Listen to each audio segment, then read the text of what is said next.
আপনার কথা অনেক সময় মানুষ শুনতে চায় না। আপনি যুক্তি দিলেও অন্যরা তা গ্রহণ করে না। তাহলে আজকের এই ভিডিওটি আপনার জন্য।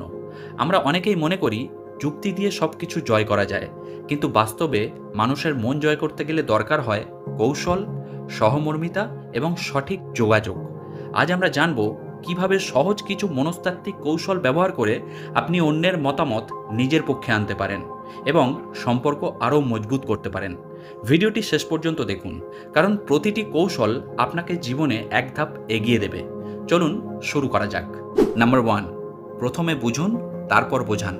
মানুষ নিজের মতামতকে অনেক মূল্য দেয়। আপনি যদি সত্যিই কারোর দৃষ্টিভঙ্গি বুঝতে চান, তাহলে প্রথমে তার কথা মন দিয়ে শুনুন। প্রশ্ন করুন, আপনার মনে হয় এটা কেন ভালো হবে না? এই প্রশ্ন তার ভয়, দ্বিধা এবং প্রত্যাশাগুলো বোঝার সুযোগ করে দেয়। নাম্বার 2, সম্মান দেখান, বিরোধিতা নয়। আপনি যদি বলেন আপনার মতামত ভুল, তাহলে সেখানেই সম্পর্ক নষ্ট হতে পারে।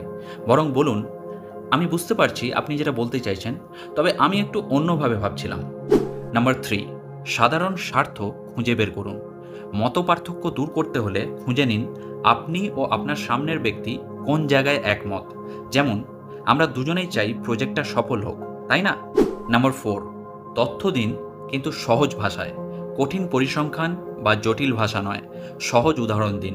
ফর এক্সাম্পল, আমরা যদি এই পদ্ধতিতে যাই তাহলে সময় 20% কম লাগছে, এটা আমি ব্যবহার করে দেখেছি।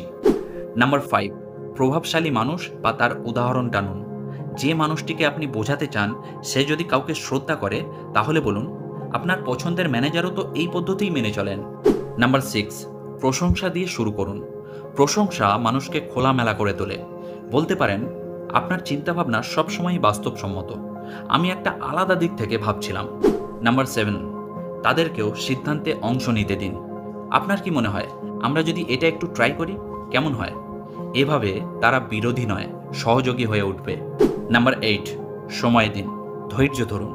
একজন মানুষ হঠাৎ করে মত পাল্টায় না, তাকে সময় দিন। আপনি যদি শ্রদ্ধাশীল, যুক্তিপূর্ণ ও ধৈর্যশীল হন, ধীরে ধীরে সে আপনার কথায় আসবে।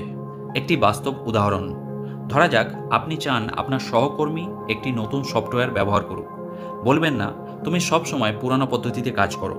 বরং বলুন, আমি জানি তুমি কাজের গতি বজায় রাখতে চাও, আমিও তাই চাই।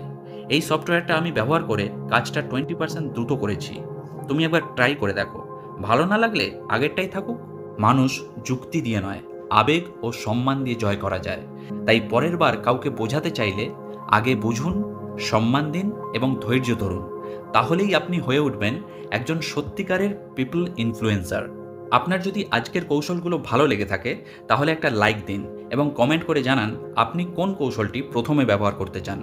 আর হ্যাঁ, এমনই আরও মনস্তাত্ত্বিক ও জীবন ঘনিষ্ঠ ভিডিও পেতে আমাদের চ্যানেল সাবস্ক্রাইব করুন এবং বেল আইকনটি টিপতে ভুলবেন না।